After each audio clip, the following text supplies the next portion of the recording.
কবি প্রজ্ঞা পারিজাত আছি। আমাদের দিদির সঙ্গে, দিদির নাম কি? বাবলি পাল। বাবলি পাল। তিনি কবিতায় কী করে এলেন তিনি একটু আমাদেরকে জানাবেন। আমি একদম ঘোর সংসারী মানুষ, মানে এই কবিতা টবিতার দিকেই ছিলাম না।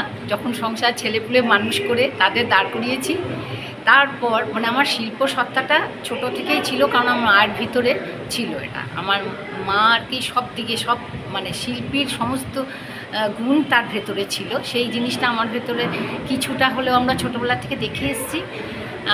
ওই জন্যে আর কি মানে যখন আমি সমস্ত মোটামুটি একা একা ভাল লাগছে না কিছু, তখন নিজের মনের কথা, নিজের সংসারের সমস্ত কষ্ট দুঃখ বলো, সুখ তো সংসারে একটু কমই হয় সাংসারিক জীবনে, যাই ওইগুলো ব্যথা বেদনাগুলো তখন যখন প্রকট হয়ে উঠেছিল, তখন ওই খাতায় লিখতে থাকতাম।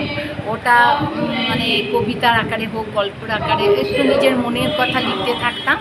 এরকম করে করে কবিতা ভালোবেসে এবং গল্পের বই, রবি ঠাকুরের, নজরুলের কবিতা, গল্প সমস্ত কিছু পড়তে থাকলাম।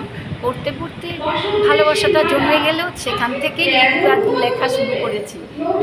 এই হচ্ছে আমার জীবন, এই হচ্ছে আমার কথা। আচ্ছা, তুমি কবিতায় থাকো, ভালো থাকো, সবাইকে সুন্দর সুন্দর কবিতা উপহার দাও, এটাই আমার চাওয়া। ধন্যবাদ কবি প্রজ্ঞা পারিজাতের সাথে থাকার জন্য। নমস্কার।